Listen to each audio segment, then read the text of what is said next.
اعوذ باللہ من الشیطان الرجیم بسم اللہ الرحمن الرحیم السلام علیکم ورحمۃ اللہ وبرکاتہ۔ الحمدللہ آج ہم ایک نئے چیپٹر کا آغاز کر رہے ہیں جس کا نام ہے مخارج الحروف۔ اس چیپٹر میں ہم عربی کے حروف کے مخارج اور ان کی درست ادائیگی کا طریقہ سیکھیں گے۔ ہم پڑھ چکے ہیں کہ علم التجوید کا انحصار 4 اصولوں پر ہے۔ نمبر 1، مخارج الحروف کا جاننا یا ان کا علم رکھنا۔ نمبر 2، حروف کی صفات کا جاننا۔ نمبر 3، حروف کی ترکیب کی وجہ سے تبدیل ہونے والے احکام کا علم رکھنا، یعنی کہ ان کا آرڈر چینج ہونے کی وجہ سے ہونے والی تبدیلیوں کے بارے میں جاننا۔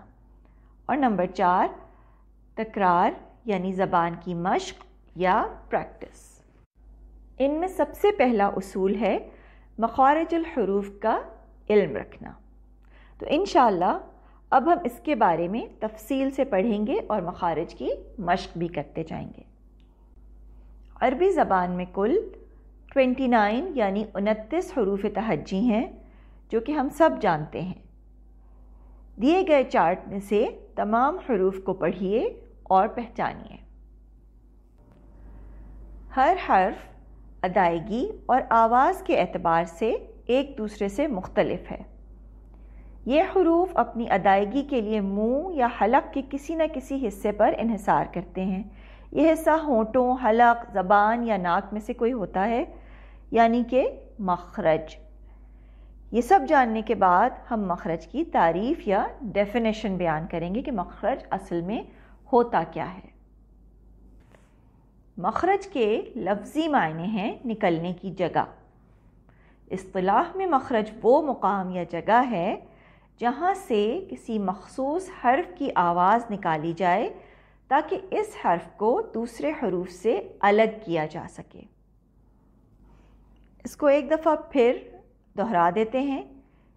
مخرج وہ اسپیسیفک مقام یا جگہ ہے جہاں سے کسی خاص حرف جیسے کہ الف، با، تا وغیرہ کی خاص آواز نکالی جائے۔ ہر حرف کی آواز اس کے لیے خاص ہے۔ کسی حرف کی آواز کو دوسرے سے بدلا نہیں جا سکتا، اور یہی مخارج سیکھنے کا اصل مقصد بھی ہے کہ ہر حرف کو الگ الگ آئیڈینٹیفائی اور ادا کیا جا سکے۔ چنانچہ مخرج کی ایگزیکٹ ڈیفینیشن یعنی کہ اصل تعریف کیا ہے؟ مخرج وہ مقام یا جگہ ہے جہاں سے کسی مخصوص حرف کی مخصوص آواز نکالی جائے تاکہ اس حرف کو دوسرے حروف سے الگ کیا جا سکے۔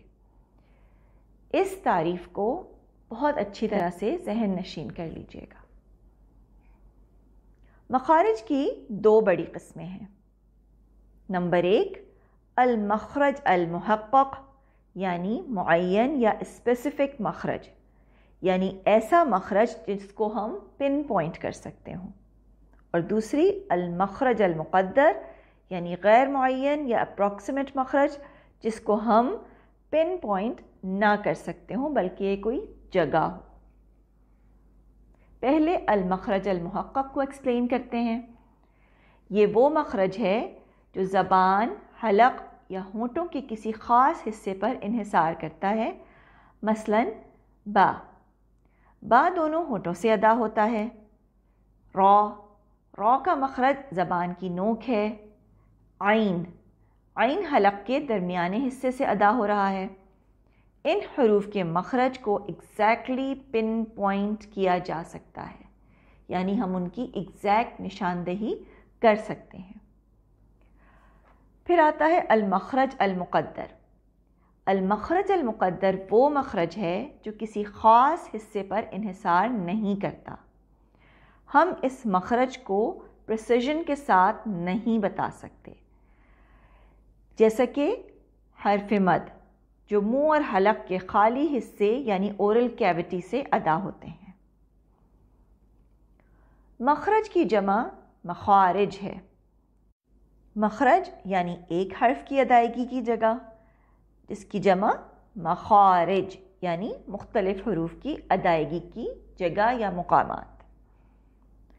مخارج الحروف یعنی حروف کے مخارج۔ مخارج کے بارے میں تفصیل سے پڑھنے سے پہلے کچھ اصطلاحات یا کچھ ٹرمز سے آشنائی حاصل کرنا ضروری ہے، یعنی آپ کو ان اصطلاحات سے فیملیئر ہونا چاہیے تاکہ آنے والے لیسنز کو سمجھنے میں آپ کو مشکل نہ پیش آئے۔ ان کے بارے میں تفصیل تو آگے آئے گی، مگر ان سے متعارف ہونا ابھی ضروری ہے۔ نمبر 1، ساکن۔ ساکن حرف وہ ہے جس پر چھوٹی سی دال یا دائرے کا نشان ہوتا ہے اور اس کو جزم یا سکون کا نشان کہتے ہیں۔ ان پر زیر، زبر یا پیش نہیں ہوتا اور ادائیگی کے وقت جن حروف پہ جزم یا سکون ہو ان کو ہلایا نہیں جاتا۔ نمبر 2، حرکات۔ زیر زبر پیش کو حرکات کہتے ہیں۔ حرکات کے ذریعے حرف کی آواز کو مخصوص طریقے سے ہلایا جاتا ہے، یعنی حرکت کے مطابق حرف کو ہلایا جائے گا۔ حرکات کا کام وہی ہوتا ہے جو انگریزی میں واولز کا ہوتا ہے۔ جن حروف پر حرکات ہوں ان کو متحرک حروف کہا جاتا ہے۔ بنیادی طور پر 3 حرکات ہیں۔ نمبر 1، زبر، جس کو عربی میں فتحہ کہتے ہیں۔ نمبر 2، زیر، جس کو عربی میں کسرہ کہتے ہیں۔ اور نمبر 3، پیش، جس کو عربی میں ضمہ کہتے ہیں۔ زبر فتحہ، زیر کسرہ اور پیش ضمہ۔ ان عربی ناموں کو یاد کر لیجئے کیونکہ آگے تجوید کے لیسنز میں یہی نام استعمال ہوں گے۔ اگلی اصطلاح یعنی نمبر 3، مد۔ مد کے معنی ہیں لمبا کرنا یا elongate کرنا۔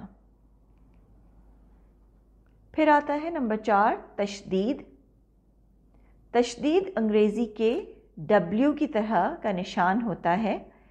یہ جس حرف پر ہو اس کو 2 مرتبہ پڑھا جاتا ہے، پہلی مرتبہ ساکن اور دوسری مرتبہ تشدید کے ساتھ موجود حرکت کے مطابق۔ نمبر 5، حمزہ اور الف۔ اگلی اصطلاح جو ہم ایکسپلین کریں گے وہ حمزہ اور الف ہے۔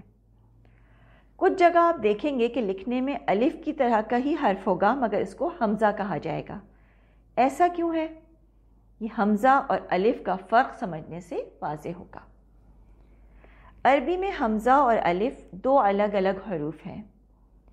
الف وہ ہے جس پر کوئی حرکت یا سکون نہ ہو، یعنی نہ زیر، نہ زبر اور نہ پیش ہو اور نہ ہی سکون، وہ کسی بھی حرکت سے خالی ہو۔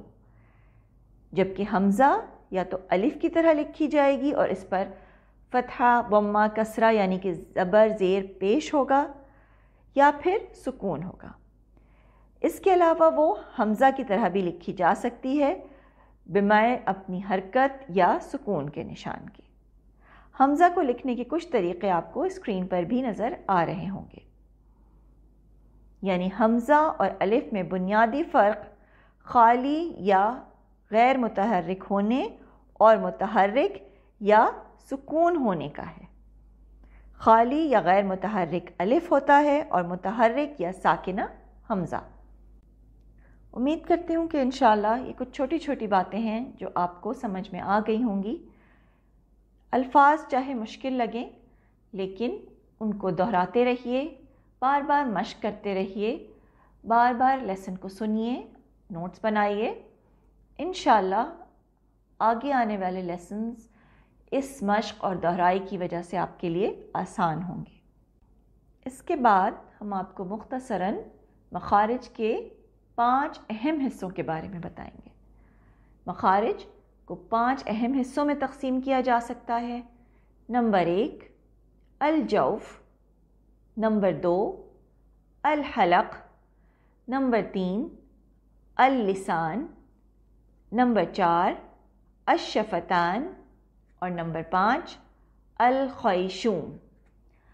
یہ 5 نام ہیں، ان کو بار بار ریپیٹ کیجئے، ان کو اچھی طرح سے سنیے اور پڑھیے۔